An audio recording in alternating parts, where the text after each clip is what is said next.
नहीं, अभी जैसे रखने का भी हमारे पास पैसा नहीं है, ठीक बा, लेकिन जब रउआ जमीन से उठनी जी एगो अभी मुकाम हासिल कर लेल बनी, पैसा शोहरत नाम सब बा, जहाँ जाता नहीं चार लोग पहचाना था। 5%, हाँ हाँ, आज तो 5% मान हो। ली कि हम बिहिया से पूछत है नहीं हैं, तो लोग चिन्हत, तो जी एगो अतना शोहरत हासिल कैले के बाद जी मन में कितना शांति बा। अभी देखिए गोलू राजा शांति के नहीं है, थोड़ा सा भी ना। अभी हम गांव पे भी बानी, अगर आज प्रोग्राम नहीं है तो हम सोच दानी कि का करी, तो फिर शाम में हमारा चल जाए, कुछ रिकॉर्डिंग करब, कुछ अपना चैनल पे मने गाना भी कुछ डालब। ना कुछ करते रहे के। जी अभी हम माने 5% माना तनी 100 में पूरे, अगर भारत देश में विदेश में भोजपुरी सुनल जाला वो में हम 5% अपना के माना तनी।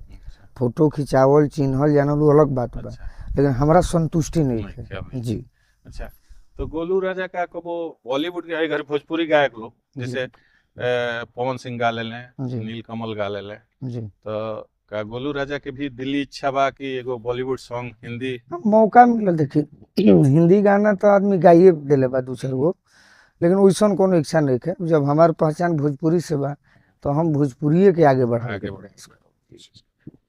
अच्छा ये बताइए, कोनो फैन ऐसा का होके कि गोलू राजा चलल बड़ा उनकर पीछा करत करत पैदले दौड़ देले बा 4 किलोमीटर बहुत चाहे लोग थी, बा, तो ऐसा हाँ कोनो फैन के हाँ, बहुत याद बा कि हाँ भाई एगो हमें मिला रहे बहुत जा। सारा लोग बा, हाँ, तो बहुत सारा कोनो लोग, वैसा बहुत। तो भाई मैंने सोची जे कि ट्रेन बस पकड़ के बनारस से तो लखनऊ से जाइल बा लोग। अच्छा हाँ अब आइल बा लोग, तब हम शाम टाइम में आवेला लोग। अब वो में क्या होला कि हम निकलत तनी प्रोग्राम में, हमारा से बात नहीं है, हाँ, तो हम पिताजी के जिम्मे लगा दिला कि अब ये भाई के आज रोक के हाँ, खाना खिया के रात भर आराम कऽ के फिर बिहान बेला कुछ आशीर्वाद दे के भेज दो। तो बहुत लोग बा, उसन गिनती नहीं है।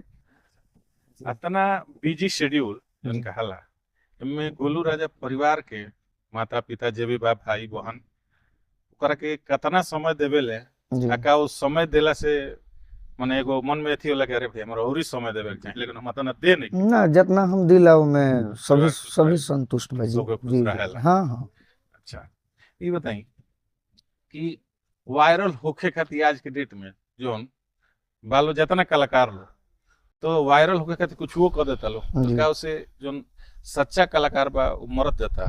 ना ना, सच्चा कलाकार कभी ना मरी। वायरल देखी, वायरल कुछ दिन खातिर आदमी होला, आ सच्चा कलाकार बा उ जीवन भर चली, ओकर नाम, ओकर गीत, हर तरह से ओकर व्यवहार।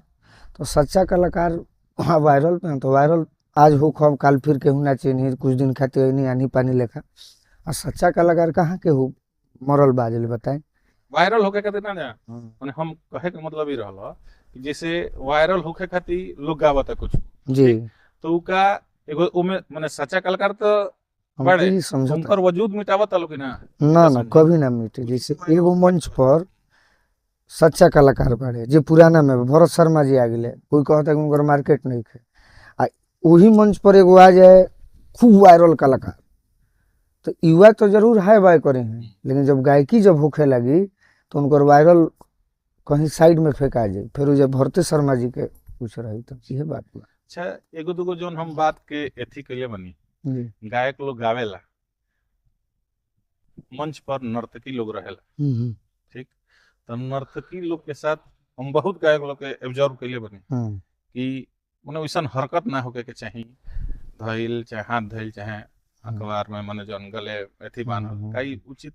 देखिए गाना के हिसाब से अगर कोनो गाना में शब्द बा तो जो एक्टिंग करी उभर हुईला पतो तो अच्छा ना तो हम नहीं ऊपरे देखे नहीं बहुत ज्यादा रोवो ऑब्जर्व कइले हो कि को जना बालो हम नाम तना ले जी कि चलिए वो में हम नहीं ना ना रहुए नहीं ना, गाना के हिसाब से एक्टिंग करी, लफुआ ही नहीं करी। ओहिजे उचित। जी अच्छा, का गोलू राजा के अगर मौका मिलल, जी एगो पद दे दिहल गेल कि गोलू राजा है सरकार से चाहे जौना माने विभाग से जी ल है पद ल, जी आ तहारा जोन बदलाव करे के बा भोजपुरी में गायकी में जी करत का बदलाव कइल चाहिए गोलू राजा। बदलाव पहले करब कि बिहार में कहीं भी अगर कार्यक्रम होता न, हमारा समझ से जौन बुझाता कहीं भी कार्यक्रम होता है तो जौन सुबह तक होता है एक, और जैसे शहर में बड़ा बड़ा शहर में जाए तो 11-12 बजे तक टाइमिंग, टाइम लिमिट तो बिहार में भी होके।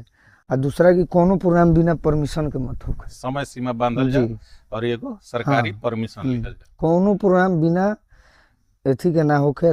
ओकरा बाद कि जैसे बहुत सारा गाना आवता जौन हमरे गाना बा, तो वो गाना के जांच होखे कि हमें अगर कहूँ शब्द खराब बा तो उ गाना के माने हटवा दे। भोजपुरी के गाना खातिर सेंसर बोर्ड स्थापित हाँ, हो। उनमें गाना सबकर चेक होखे कि हाँ ई गाना मार्केट में जाए लायक बा कि ऐसे असर खराब पड़ी, सुने लायक बा कि ना, तब ओकरा के आगे पास कइली ना तब फेल कइली।